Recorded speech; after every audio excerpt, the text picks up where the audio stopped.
இல்ல இதெல்லாம் பாத்தீங்கன்னா அப்படியே மூடி மறைச்சிருவாங்கல்ல, எந்த சேனல்லயும் வராது. பாத்துறீங்களா? நியூஸ் சேனல்ல எங்கேயாவது வருதா?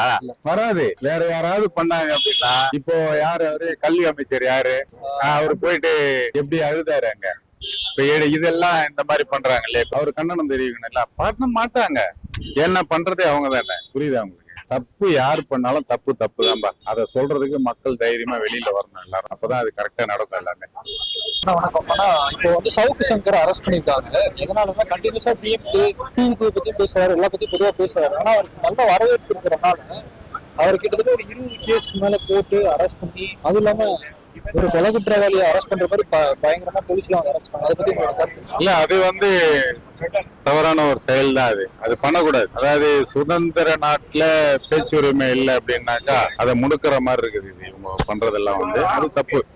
அது பண்ணக்கூடாது. இதுல மெயின் மேட்ரு விஷயம் என்னன்னாக்கா, யாரு ஆட்சியில இருந்தாலுமே சரி, அது டிஎம்கே வந்தாலும் சரி, ஏடிஎம்கே வந்தாலும் சரி, எந்த கட்சி இருந்தாலும் சரி, ரூலிங் பார்ட்டி ஏதாவது யாராவது ஒரு யூடியூப் சேனல் குறை சொல்லுது அப்படின்னா அதை பேன் பண்ற மாதிரியோ அதை ஒடுக்குற மாதிரியோ செயல்படுறாங்க. இது கண்டிக்கத்தக்கது, தவறான ஒரு செயல். ஓகே, இப்போ அவரோட வருமானமே யூடியூப் சேனல் அவரை நம்பி ஒரு 4-5 பேர் இருக்காங்க, எடிட்டர், வீடியோகிராஃபர். இப்போ அவங்களையுமே அவங்க மேலேயும் கேஸ் இருக்கு.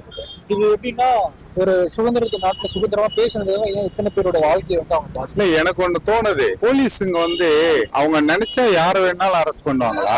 வாலண்டரியா போயிட்டு அரெஸ்ட் பண்ணுவாங்களா யார வேணாலும்? இப்போ உன்னை பிடிக்கல அப்படின்னா உங்ககிட்ட ஏதாவது ஒரு கேஸ் போட்டு அரெஸ்ட் பண்ணிடுவாங்களா? இப்ப அந்த போலீஸை கண்டிக்கிறதுக்கு மேல்துறை என்ன இருக்குது? அதை எனக்கு சொல்லு, நான் பாக்கணும் அவங்கள. அது மாதிரி ரெடி பண்ணு. போலீஸே ஒருத்தர் அடக்குமுறையில கொண்டு வருவாங்க இல்லையா, அவங்க யாரு, அவங்கள யார பாக்கணும்? அவங்க அந்த மாதிரி ஒண்ணு வரணும். இப்போ போலீஸ் ரொம்ப இது பண்றாங்கல்ல, யாரோ ஒருத்தர் சொல்றாங்க, அது சொன்ன உடனே அதை போய் அரெஸ்ட் பண்ணிடுறாங்க. அது தப்பு இல்ல. அது உண்மையா பொய்யா, அவன் தப்பு பண்ணானா இல்லையா, அதெல்லாம் பார்க்கணும். அது பார்க்காம டக்குன்னு சொன்னாங்கன்றதுக்காக போயிட்டு பொய் கேஸ் எல்லாம் போட்டு அரெஸ்ட் பண்ணக்கூடாது. இல்ல தப்பு தானே அது. யாருன்னா என்ன இருக்குது? சுதந்திர நாட்டுல இதெல்லாம் பேசுறதெல்லாம் சகஜம். இதுக்கெல்லாம் போயிட்டு ஒருத்தர் அரெஸ்ட் பண்றோம் அப்படின்னாக்கா அது வன்மையா கண்டிக்கத்தக்க வேண்டியதுதான். ஓகே, இப்போ இதை பார்த்துட்டு இன்னும் நிறைய சேனலுங்க இந்த மாதிரி டிஎம்கே சப்போர்ட் பண்ணி பேசுறாங்க, டாக்ஸியும் பேசுறாங்க. அவங்களுக்குள்ள ஒரு பயம் வர, நமக்கு ஏதாவது பண்ணிடுவாங்களோ அப்படின்ட்டு. அதை பத்தி எப்படி மற்றவங்க பயப்படணும்னு நினைக்கலாம், இல்ல தைரியமா? அவங்க அடக்குமுறை வேணும், ஒருத்தரை இந்த மாதிரி பண்ணா அடுத்தவங்க வரமாட்டாங்கன்றதுக்காக தானே இப்படி பண்றாங்க. இவங்க உண்மையை சொல்றதுக்கு யாருக்கும் பயப்படணும்னு அவசியம் கிடையாது. புரியுதுங்களா? தப்பு பண்றவன் தான் பயப்படுவான். நீங்க தப்பு பண்றது கிடையாது. நீங்க அதெல்லாம் பார்க்க கூடாது. தைரியமா இறங்கி உண்மையை சொல்லணும், நல்லதை 4 பேருக்கு சொல்லணும், நல்ல விஷயம் எதுவா இருந்தாலும் பேசணும். அப்பதான் மக்களுக்கு புரியும். புரியுதா? மக்கள் இன்னும் பாதி பேருக்கு மேல விழிப்புணர்வு இல்லாம தான் இருக்காங்க, தெரிஞ்ச வரைக்கும் பார்க்கும்போது. அது இருந்ததுன்னாக்கா அவங்களே சுயமா யோசிக்க ஆரம்பிச்சிருவாங்க இல்லையா. அதாவது நல்லது யார் பண்ணாலும் சரி அவங்கள ஆதரிக்கணும், நல்லதை பேசுறவங்கள தடுக்கிறவங்களையும் நம்ம கேட்கணும். அது கண்டிப்பா செய்யணும். கடைசியா ஒரு கேள்வி. திருவண்ணாமலையில இளைஞர் மாடம் நடந்துச்சு. அதுக்கு டாபிக் கிரௌட கூப்பிட்டு வந்தாங்க. அந்த கிரௌட்ல நிறைய தண்ணி அடிக்கிறது, அப்புறம் அந்த இருக்கிற பொருள்லாம் வாங்கிட்டு எஸ்கேப் பண்ணது, செவரி குதிச்சது, அப்புறம் ஒருத்தர் ஆக்சிடென்ட் பண்ணிட்டாங்க.